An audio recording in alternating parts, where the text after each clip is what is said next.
اللہ قرآن مجید میں ایک شخص کی کہانی بیان کر رہا ہے کہ ایک شخص کل کو جب اٹھے گا تو ہاتھ ملتا ہوا اٹھے گا اور کہتا ہوا اٹھے گا یا ویلتا لیتنی لم اتخذ فلانا خلیلا، کاش میں نے فلاں شخص کو دوست نہ بنایا ہوتا۔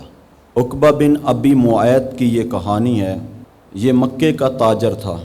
جب تجارت سے واپس آتا تو سرداران قریش کی اپنے گھر میں پرتکلف دعوت کا اہتمام کرتا، ذی وقار لوگوں کے پاس خود چل کے جاتا اور ان کو دعوت دیتا۔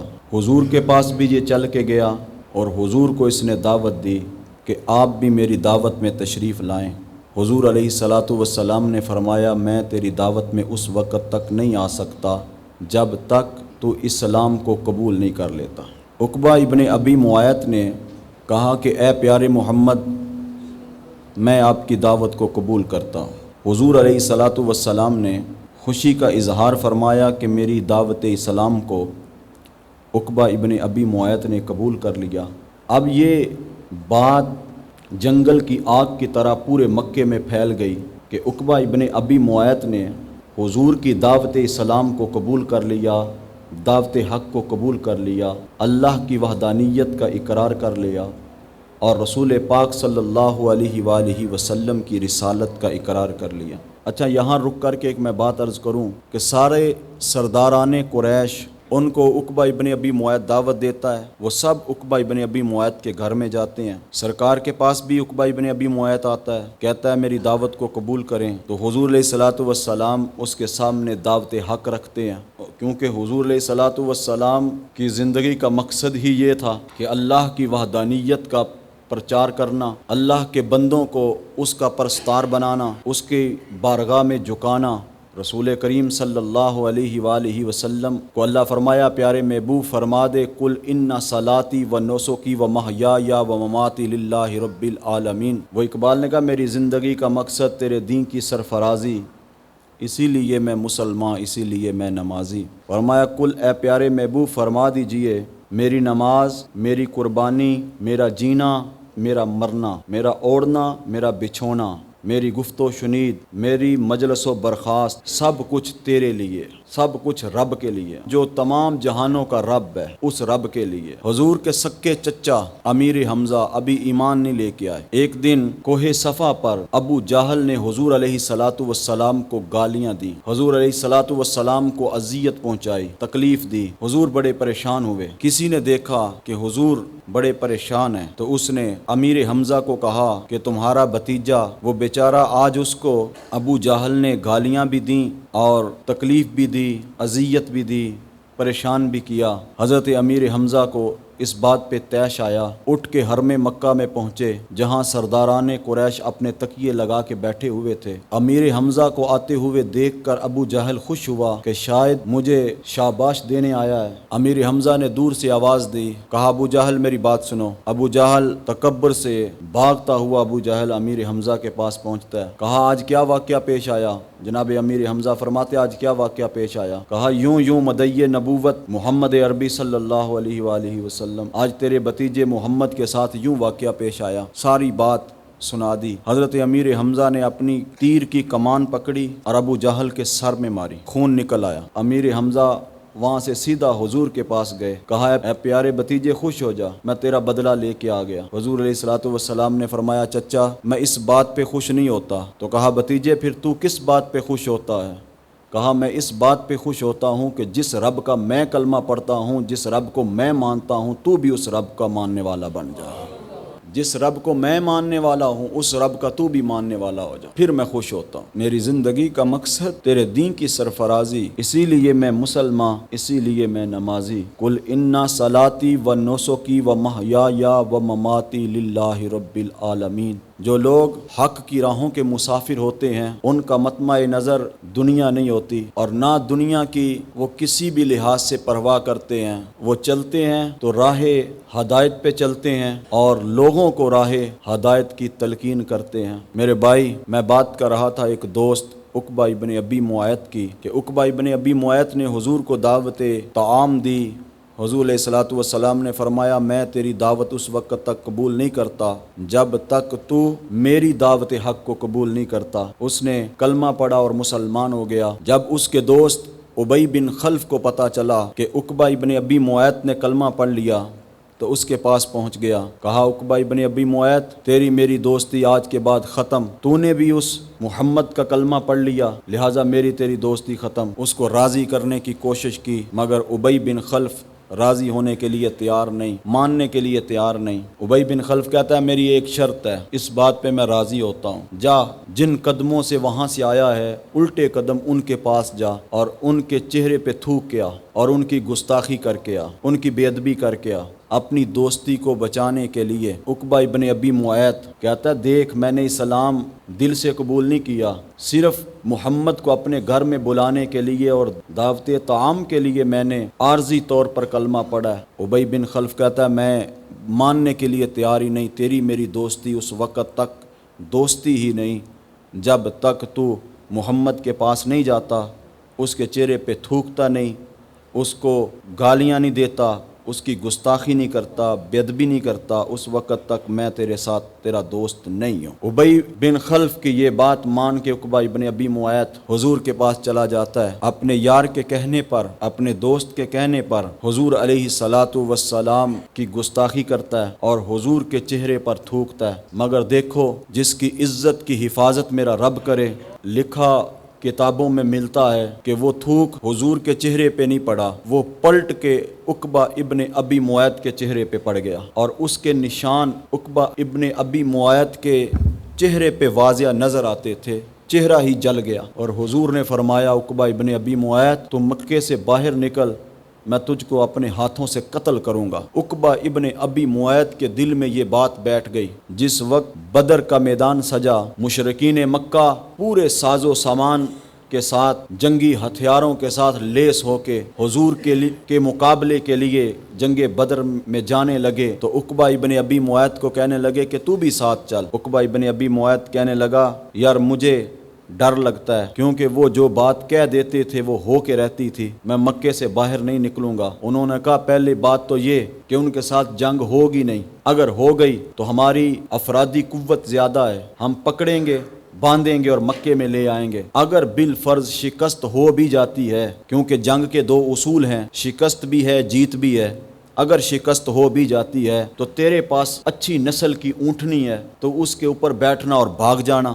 آخر انہوں نے مشرکین مکہ نے عقبہ ابن ابی معیط کو راضی کر لیا کہ تو ہمارے ساتھ چلے گا۔ عقبہ ابن ابی معیط جنگ بدر میں گیا۔ جس وقت وہاں پہ مشرکین مکہ کو شکست ہوئی، عقبہ ابن ابی معیط نے اپنی اونٹنی پکڑی، بھاگ دیا۔ آخر پہاڑوں کے درمیان میں عقبہ ابن ابی معیط پکڑا گیا، حضور کی بارگاہ میں پیش کیا گیا۔ جب قیدیوں میں حضور کی بارگاہ میں پیش کیا گیا تو کہنے لگا اے محمد آپ مجھے ان قیدیوں کے سامنے قتل کریں گے؟ کہا تو اللہ اور اس کے رسول کا گستاخ ہے۔ کہا علی اٹھا تلوار، اس کافر کی گردن اتار دے۔ پھر ذوالفقار حیدری چلتی ہے، عقبہ ابن ابی معیط کی گردن اتر جاتی ہے۔ میرے آقا نے جو فرمایا تھا کہ اے عقبہ تو مکے سے باہر نکل، تیری گردن میں خود اتاروں گا۔ اس عقبہ ابن ابی معیط کا ذکر اللہ قرآن میں 19ویں پارے میں سورہ فرقان میں اللہ تعالیٰ ذکر کر رہا ہے، کہہ رہا ہے یا ویلتا لیتنی لم اتخذ فلانا خلیلا۔ کل یہ جب قبر سے اٹھے گا،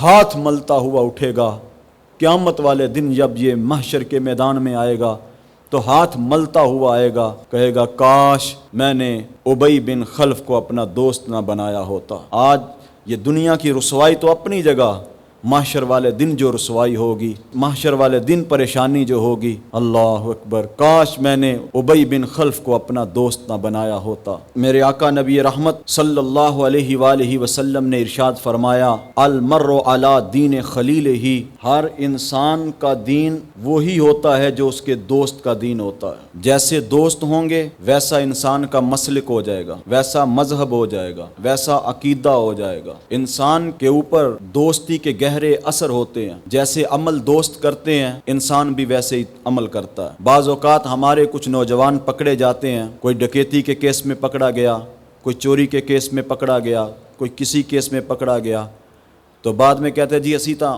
اونجی نال گئے ساں، تو وہ جو اونجی نال گئے سو نا وہ دوستی کا ثمرہ ہے، وہ جو ویسے ہی آپ ساتھ گئے تھے نا وہ دوستی کا پھل ہے، اب اس کو کھاؤ۔ پہلے ایسے لوگوں کے ساتھ آپ نے دوستی کیوں لگائی؟ اچھے لوگوں کے ساتھ دوستی لگاتے۔ نبی کریم صلی اللہ علیہ وآلہ وسلم نے ارشاد فرمایا، اچھے بندے کی دوستی کی مثال ایسے ہے جیسے مشک والا ہو، کوئی بندہ اس سے خوشبو خریدے نہ خریدے، اس کے پاس بیٹھے گا اس کو خوشبو آئے گی، یا وہ تحفے میں خوشبو دے دے گا، اگر تحفے میں خوشبو نہیں دیتا تو تب بھی اس کا بدن مہک جائے گا۔ اور فرمایا برے بندے کی دوستی ایسی ہے جیسے لوہار کی پھٹی۔ حضور فرمایا بھٹی والا تو تمہارے کپڑے جلا دے گا، اگر اس نے جلائے نہ تو وہاں سے تمہیں بدبو ضرور آئے گی۔ تو حضور نے فرمایا کہ اپنے اچھے دوست بناؤ، اور حضور علیہ الصلوۃ والسلام فرماتے ہیں مومن کے سوا کسی اور کو اپنا دوست نہ بناؤ، اور فرمایا اللہ سے ڈرنے والے کے سوا کسی کو اپنا دوست نہ بناؤ، اور فرمایا تمہارا کھانا صرف متقی لوگ کھائیں،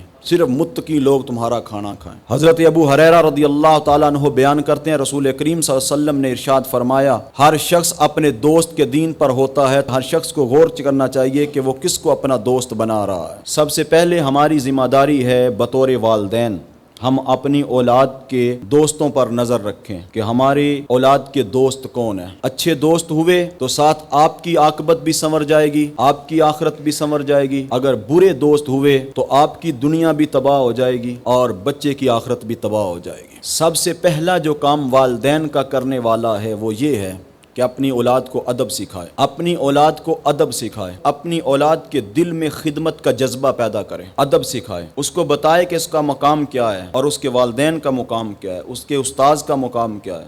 ایک بزرگ لکھتے ہیں کہ جب تم رات کو سوتے ہو تو اپنی چارپائی اپنے بچے کے سرہانے کی طرف بچھاؤ اور اپنے بچے کی چارپائی اپنی پینتی کی جانب پہ بچھاؤ، تاکہ بچے کو پتہ چلے کہ میرا مقام اس طرف ہے۔ اس کو سرہانے کی طرف کبھی نہ سلاؤ، بچوں کو ادب سکھاؤ۔ گھر میں کبھی جب چھوٹے بچے ہوتے ہیں نا یار، قصدن ان کو کہا کرو ہاتھ چومو، ماتھا چومو، ان کو ترغیب دیا کرو، میرے ساتھ بیٹھو، یوں بیٹھو، دو زانوں بیٹھو، ادب سکھاؤ۔ سب سے پہلے اپنی اولاد کو ادب سکھاؤ۔ ہمارے معاشرے میں ادب ختم ہوتا جا رہا ہے، خدمت کے جذبے پیدا کرو۔ میں رات کو مرید کے میں بیان کر رہا تھا، وہاں پہ میں حضرت انس کی بات کر رہا تھا کہ حضرت انس نے 10 سال حضور کی خدمت کی۔ 10 سال کے تھے جب حضور کی خدمت میں آئے، 20 سال تک حضور علیہ الصلوۃ والسلام کی خدمت کی حضرت انس نے۔ حضور نے پھر دعا دی حضرت انس کو۔ لوگوں کا باغ 1 مرتبہ سال میں پھل دیتا تھا، حضرت انس کا باغ 2 مرتبہ سال میں پھل دیتا تھا۔ کثیر اولاد کی دعا دی رسول پاک نے۔ حضرت انس کی زندگی میں آپ کے بیٹے، پوتے اور دوتے تقریباً 100 تک تعداد پہنچ چکی۔ یہ دعاؤں کا اثر تھا۔ بھائی نوافل پڑھو، ضرور پڑھو نوافل، میں آپ کو منع نہیں کرتا، نوافل پڑھو، تسبیحات کرو، ذکر و فکر کرو، میں منع نہیں کرتا۔ میرے نوجوانوں میری آواز باہر تک آ رہی ہے؟ آج کا یہ میرا پیغام جمعۃ الوداع کا پیغام، پورے سال کے جمعوں کا سردار جمعہ ہے آج۔ ایک ایک آپ کا لمحہ قیمتی ہے اور بڑا میں اہم پیغام آپ کو دے رہا ہوں۔ اس پیغام کو اپنے دل و دماغ میں اتار لو۔ نوافل پڑھو، ذکر و فکر کرو، تسبیحات کرو، مگر کبھی موقع ملے تو خدمت ضرور کرنا۔ اگر ذرہ بر بھی تکبر آ گیا تو ساری عبادتیں تباہ۔ دنیا کے چپے چپے پہ سجدہ کرنے والا، قدم قدم پہ سجدہ کرنے والا ابلیس، تھوڑا سا تکبر آیا، ابا واستکبر وکان من الکافرین، ساری عبادت تباہ ہو گئی۔ اور اگر کبھی خدمت کا موقع مل گیا، خدمت کا موقع مل گیا تو خدمت کی، تو پھر خدمت آپ کو مشکل وقت میں آپ کا ساتھ دے گی۔ تو جن لوگوں نے خدمت کی وہ دنیا میں کامیاب ہوئے۔ ماں باپ کی خدمت کرو، بڑے بہن بھائیوں کی خدمت کرو، استاذ کی خدمت کرو، شیخ کی خدمت کرو، اہل علم کی خدمت کرو، اہل عمل کی خدمت کرو، نیک صالحین لوگوں کی خدمت کرو۔ ڈھونڈو دنیا میں کوئی ایسا شخص جس کی کوئی خدمت نہ کرتا ہو، اس کی خدمت کرو۔ کوئی فقیر دیکھو، کوئی درویش دیکھو، ہو سکتا ہے بیڑا پار ہو جائے۔ کسی درویش کے پاس 2 لمحے گزرے ہوئے، یک زمانہ صحبت با اولیاء بہتر 100 سالہ اطاعت بے ریا، چنگے بندے دی صحبت یارو جویں دکان اتاراں، سودا مول لئیے نہ لئیے ہلے آن ہزاراں، اٹھ فریدا ستیا تے میلا ویکھن جا، متاں کوئی بخشیا مل جاوے تے تو بھی بخشیا جا، سرکار اعلیٰ ہیبت پوری فرماندے نے سواد صحبت مرداں دی بہت چنگی مرد برے نو نیک بناون دے نے مرد رب دے جو نے ولی اللہ نکلے تیر نو واپس لے آم دے نے نظر کیمیا جنہاں نو رب بخشی او مویاں نو زندہ کر دکھاو دے نے قدم چم یعقوب اللہ والیاں دے پھڑے چور نو کتب بنام دے نے۔ اقبال کہتا ہے تمنا درد دل کی ہو تو کر خدمت فقیروں کی، تمنا درد دل کی ہو تو کر خدمت فقیروں کی، نہیں ملتا یہ گوہر بادشاہوں کے خزینوں میں، نہ پوچھ ان خرقہ پوشوں کی، ارادت ہو تو دیکھ ان کو ید بیضا لیے بیٹھے ہیں اپنی آستینوں میں۔ خدمت خدمت خدمت خدمت خدمت، بار بار کہہ رہا ہوں خدمت کو اپناؤ، خدمت کو اپناؤ۔ مسجد کی خدمت کرنے والوں مسجد کی خدمت کرتے رہنا، امام کی خدمت کرنے والوں امام کی خدمت کرتے رہنا، درویش کی خدمت کرنے والوں درویش کی خدمت کرتے رہنا، فقیر کی خدمت کرنے والوں فقیر کی خدمت کرتے رہنا، ماں باپ کی خدمت کرنے والوں ماں باپ کی خدمت کرتے رہنا، کسی یتیم کی خدمت کرنے والوں خدمت کرتے رہنا، کسی فقیر کی خدمت کرنے والوں خدمت کرتے رہنا۔ کہیں بھی راستے میں کوئی درویش مل جائے، پیاسا ہو بھوکا ہو، اس کی خدمت کر دینا، کسی کا بوجھ ہلکا کر دینا، اٹھا لینا بوجھ، تکلیف کسی کی ہو سکے تو دور کر دینا، آپ تکلیف میں آ جانا، کسی کو تکلیف میں نہ آنے دینا، یہ بھی خدمت ہے، کوشش کرنا۔ کہیں کوئی درویش مل جائے نا فقیر بندہ، خواہ بے حال ہی ہو، کیونکہ فے فقر نو کرنا سلام چنگا، پاویں حال تھی بے حال ہووے، اے نہ ویکھیں دے وچ کچھ نہیں متا اس دا پیر کمال ہووے، فقر 14ویں پیڑھی تک پہنچ پیندا پاویں کسے فقیر دا بال ہووے، آمد شاہ گودڑی نہ پھول بیٹھی متا گودڑی وچ کوئی لال ہووے۔ اپنے مسلک پہ ہمیشہ قائم رہنا۔ میں رات کو بھی ایک بہت بڑے مجمع میں یہ بات کر رہا تھا، نوجوانوں کو کہہ رہا تھا، نوجوانوں دین اسلام مذہب عقیدہ وہ رکھنا جو تمہارے آباء و اجداد کا عقیدہ تھا۔ یہ فیس بک سے اپنا دین حاصل نہ کرنا، فیس بک پہ بیٹھے ہوئے مفتیوں کی باتیں نہ سننا، ہمیشہ اس عقیدے پہ رہنا جو تمہارے باپ دادا کا عقیدہ تھا، کیونکہ وہی حق پر تھے اور وہی عقیدہ حق پر ہے جس پر پوری امت ہمیشہ سے رہی ہے۔ یہ نئے نئے عقیدے کوئی 100 سال سے آیا، کوئی 200 سال سے آیا، کوئی ابھی پیدا ہوا، یہ نئے نئے عقیدے لوگوں نے گھڑ کے ہمارے سامنے رکھے اور ہماری نسل کے سامنے رکھ رہے ہیں۔ نئی نئی عقیدہ وہی ہے جو داتا علی حجویری کا عقیدہ تھا، عقیدہ وہی ہے جو بابا فرید الدین گنجے شکر کا عقیدہ ہے، عقیدہ وہی ہے جو خواجہ معین الدین چشتی اجمیری کا عقیدہ تھا۔ سنو سنو، عقیدہ وہی ہے جو حسنین کریمین کا عقیدہ تھا، عقیدہ وہی عقیدہ ہے جو عثمان غنی کا عقیدہ تھا، مولا علی کا عقیدہ تھا، حضرت عمر کا عقیدہ تھا، حضرت ابو بکر صدیق کا عقیدہ تھا، عقیدہ وہی ہے جو صحابہ کا عقیدہ تھا۔ اللہ اکبر۔ اپنے عقیدے پہ قائم رہنا، سوشل میڈیا سے اپنا عقیدہ نہ لینا۔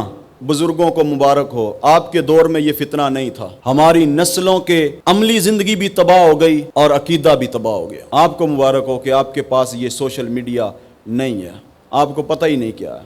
آپ کو پتہ ہے کہ مسجد میں جانا ہے، مسجد سے گھر جانا ہے، بس آپ کو پتہ ہے ہم نے اپنے مولوی صاحب کے پاس جمعہ پڑھنا ہے، ان کی بات سننی ہے، اور جو وہ سناتے ہیں وہ حق ہے، اور حقیقت بھی یہی ہے۔ تو یہ جو ہم حق کا پیغام دیتے ہیں، کسی کے خلاف نہیں ہیں ہم، مگر اپنی نسل کو بچانا تو ہمارا فرض ہے کہ نہیں۔ ہم کسی کے خلاف نہیں، کسی کو ہم گالیاں نہیں دیتے، ہم یہ عقیدہ ہی نہیں رکھتے، اور ہمارے اسلام میں گالیاں ہیں ہی نہیں، ہم گالیاں نہیں دیتے، مگر اپنے عقیدے کو بچانا، اپنی نسل نو کے عقیدے کو بچانا تو ہمارا فرض ہے نا۔ مگر یہ بات یاد رکھنا، میں جو بات آپ کو کہہ رہا ہوں، فقیروں کے ساتھ جڑ کے رہنا، درویشوں کے ساتھ جڑ کے رہنا، وہ جس رنگ میں بھی ہو، اگر تمہیں کہیں اللہ کی ذات کے جلوے نظر آ جائیں تو پھر مست رہنا، خدمت کو اپنا شعار بنانا، پھر کبھی بھی لمحہ ضائع نہ کرنا، کیونکہ ایک لمحہ صدیوں دور لے جاتا ہے۔ زبیدہ خاتون جس نے نہر کھدوائی مکے تک، زبیدہ خاتون جا رہی تھی، راستے میں بہلول دانا بیٹھا ہوا تھا، مٹی کے گروندے بنا رہا تھا دریا کے کنارے۔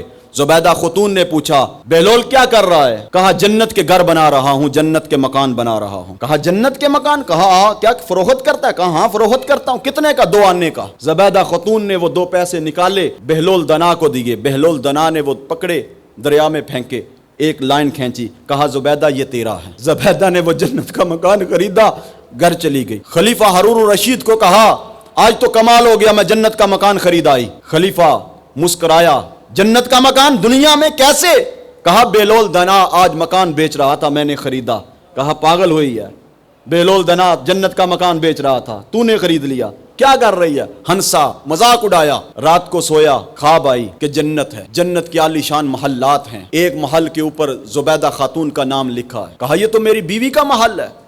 آگے بڑھنے لگا، دربان نے روک لیا، کہا میری بیوی کا مکان مجھے کیوں روکتے ہو؟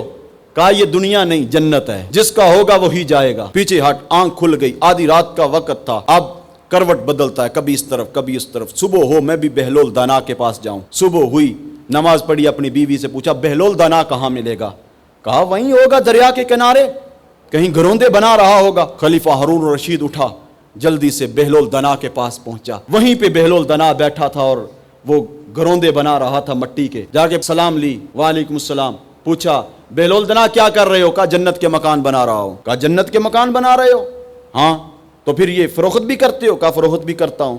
کہا کتنے کا فروخت کرتے ہو؟ کہا 10 لاکھ کا۔ خلیفہ ہارون الرشید کہنے لگا کل ہی میری بیوی 2 آنے کا لے کے گئی، آج 10 لاکھ کا ہو گیا۔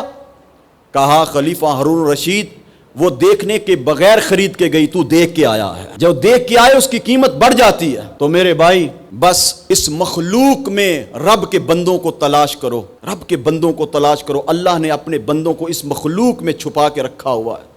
یہ نہ سمجھو یہ ولی ہے وہ ولی ہے، بس ہر کسی کی خدمت کرو، پتہ نہیں کہاں کام بن جائے۔ محبت کرو ایک دوسرے کے ساتھ، المرء علی دین خلیلہ ہی، اچھے اچھے دوست بناؤ اپنے۔ بندہ اپنے دوستوں کے دین پہ ہوتا ہے۔